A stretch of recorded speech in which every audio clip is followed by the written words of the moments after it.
Ladies and gentlemen, the euro is in trouble, and the focus is going to return to the euro malaise. Why do I say this? Well, let's just review a couple of the technical facts in a charting sense first. So the euro USD, the dollar had very poor, below expectations non-farm payrolls on Friday. For a very short while, the euro got a small amount of bid after a terrible last 3-4 days. By the time Friday was over, it had given up all gains and continued to sell off. During that period, the yen had gained strength against the dollar, the CNY, most currencies.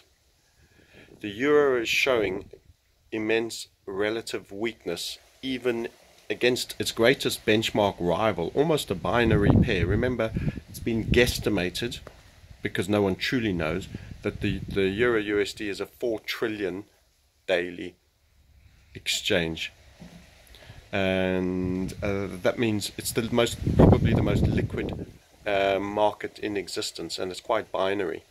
If you are a hedge fund manager, if you are multinationally wealthy, you have both dollar and euro based accounts in different jurisdictions, and people decide on what to hold.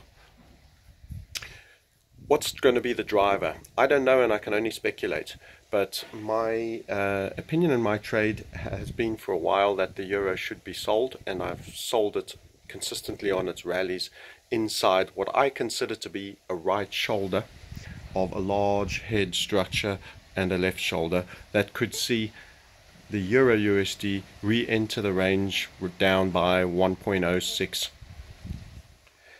Why do I say this? Well, technically I say it, and then I go read the narrative that's happening, and I wonder what the drivers will be.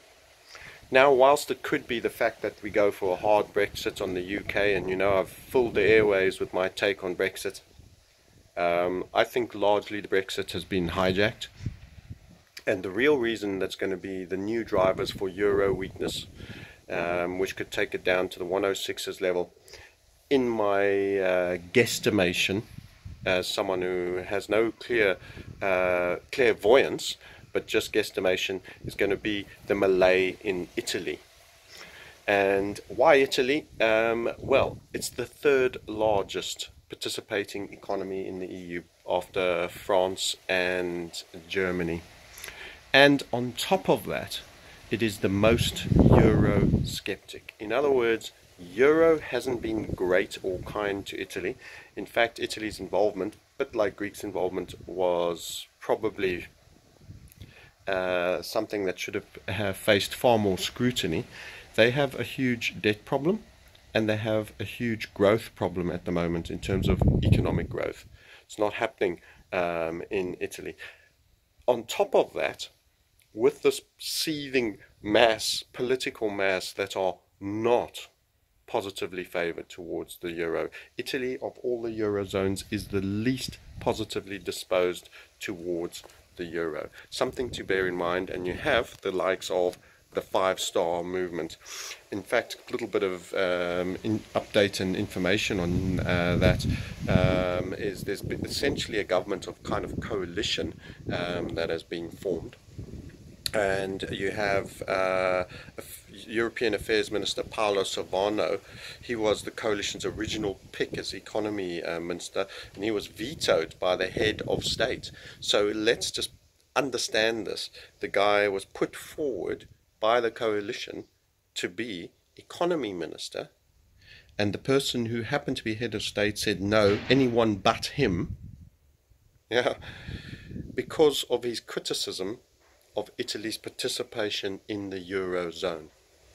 So, but for a head of state, someone who is essentially democratically and politically elected, represents some of the strongest support zones, has been put forward by a coalition as the most competent person to deal with economic matters, was blocked, probably at the behest of the likes of Merkel and the rest of the EU, on the basis that he is not supportive of the EU structures. Now, I've done clips here on Greece about how assets have been taken, long-term leases for hundreds of years on Greek assets, on the basis that they are having their nuts squeezed towards politically tightening, cutting pensions, all difficult tasks that they should be allowed to devalue their way about.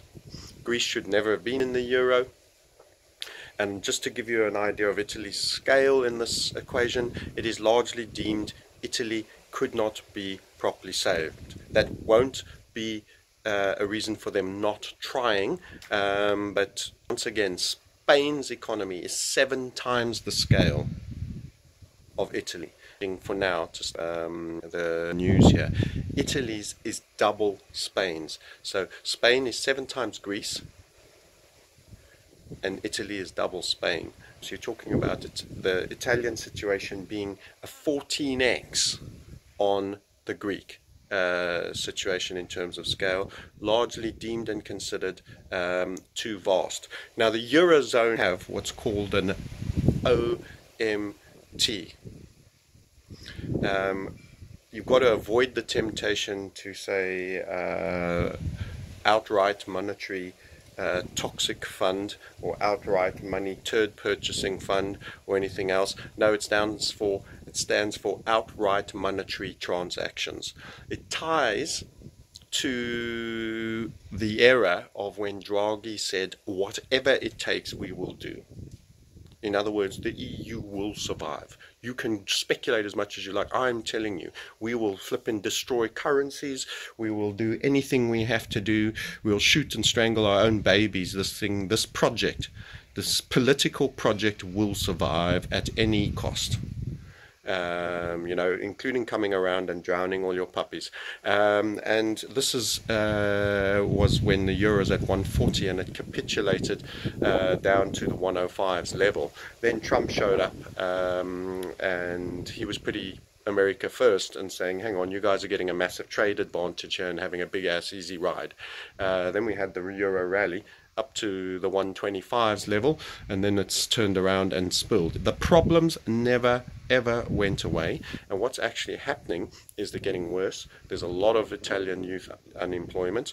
The economy is not growing at all, and they are locked into the euro structures, and they're being bled out by the economies, particularly Germany, that are able to function really well at the euro's current level, and all the southern Mediterranean nations are battling, and Italy is one of the largest and angriest. So once again, to repeat, in terms of population support, it is the least pro-euro of them all, and it is now most under pressure. Another thing that many people don't understand, in terms of government bond market, Italy, that little boot at the bottom of euro, yes, that's right, Italy, that little finger, the 4th biggest bond market, government bond market in the world. That's right. That country is the 4th largest debt issuer. The 4th largest debt issuer. Those that talk about the US is 105% debt, don't believe those stats personally myself. When you take the unfunded items like welfare, Medicaid and all of that, they're closer to 600%. But let's assume they're all cheating in how they budgetally report those items. Italy is at 132% of its economy and is the 4th largest government bond, let me stress, not corporate as well, government bond market in the world. It's not the 4th largest economy in the world. So there is a huge debt problem. There is an angry, seething mass problem that is anti-euro and said this hasn't worked well for us. They should be devalued out in much the same way the Greek. And they are 14 times bigger problem than the Greece is, that has been bullied like hell and had their assets taken off of them, long-term leased as collateral, and more loans and hardship and cutbacks enforced on them. And this is where Italy sees themselves being pushed by the EU.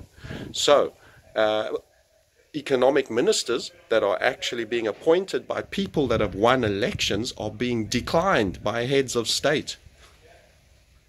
This is kind of like, hey, we know you voted and we know you wanted these guys, but we're kind of not going to let one of them with those kind of views come into power, even though they were voted in for that reason.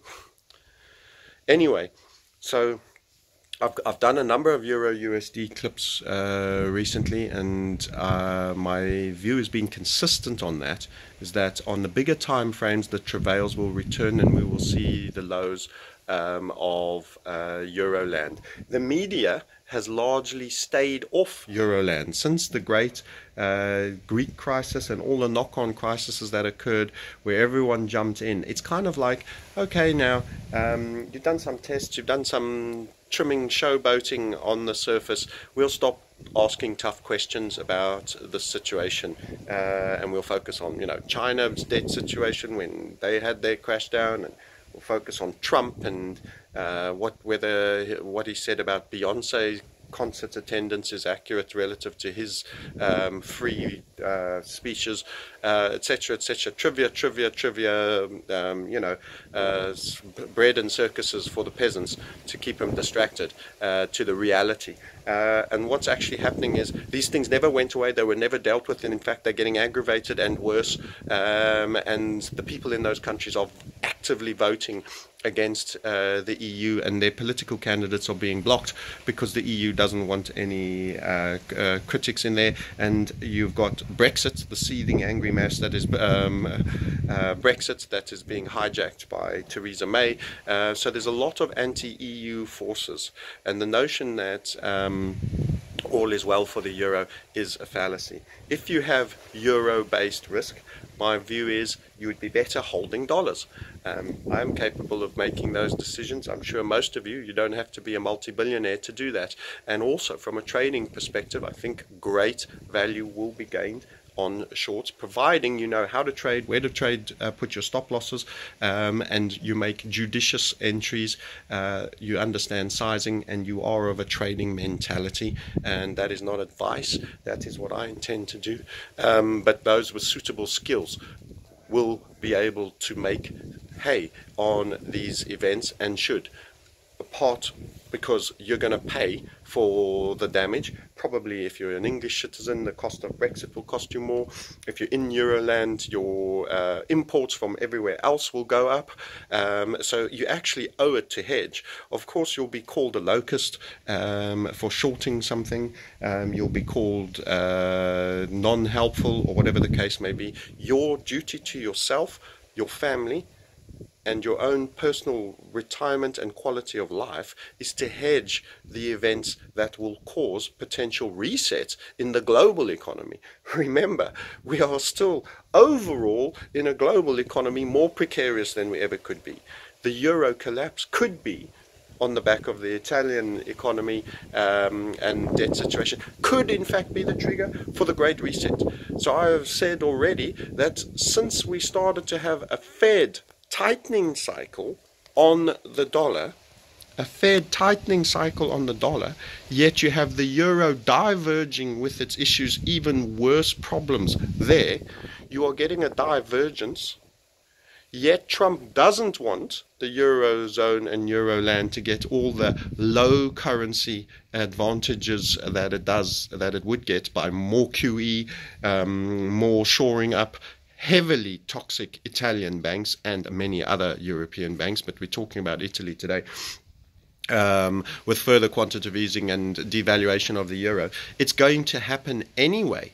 In that non-farm number, there was a disappointment. The actual American economy is not as strong as it thinks, but it started a tightening cycle 34 months ago in October, which is the typical time frame on average by when a recession will occur after a tightening cycle begins. So the point I'm saying here is there's a divergence between two of the largest Western currencies in terms of interest rate policy, one's quite possibly going to have to go deeper into QE, bailouts, and further restrictions on how Italy can spend money and tying them up like the Greeks and owning their assets and locking them into straitjackets, which are going to make the population angrier, more furious, voting for more radical parties, aka Mussolini Mark II comes to power. And you've got, at the same time, a Federal Reserve on a Republican they don't like. Things have always got to go bang on a Republican's term, preferably the second term, like they did to George W. Bush. They took the subprime down on him so that they made Clinton look like the guy who understood the economy. Meanwhile, he was the demographic peak when the average baby boomer, the largest bulk of all of the US population, hit their most tax significant age of 47, aka surpluses were easy. Your largest population were at their most economically contributive on Bill Clinton. And the next, Obama got an easy ride on the recovery from the hey, this never happened on my watch. Look how we just recovered from 2009 onwards, etc. 2 terms for him. And now you're getting, I suspect, a 2-term Trump who will probably face Bernie Sanders and this scam of new social democracy, which is a new branding for communistic tendencies, UBI, and all sorts of welfare for everybody. It's kind of like Jeremy Corbyn makes America, and all of these issues are coalescing. So I suspect the Great Reset will commence on Trump. It's nice to have a white male hate figure, particularly a conservative values-based white male hate figure. We wouldn't do it on an ethnic minority. We wouldn't do it on a woman, etc., etc. Yellen got away as Fed chair without the big bang happening on her watch. So I'm suspecting that the Great Reset is near, and I'm saying to you, the euro might be the beginning of that problem, and you could see flight to dollar. In other words, the signs of distress could in fact be stronger dollar, which will then say, oh, we've got to take the brakes off the tightening cycle, because they're going to push a rather weak US economy into recession if they continue too quick, too fast. So this is all that's going on, and what it means in the global macroeconomic machine.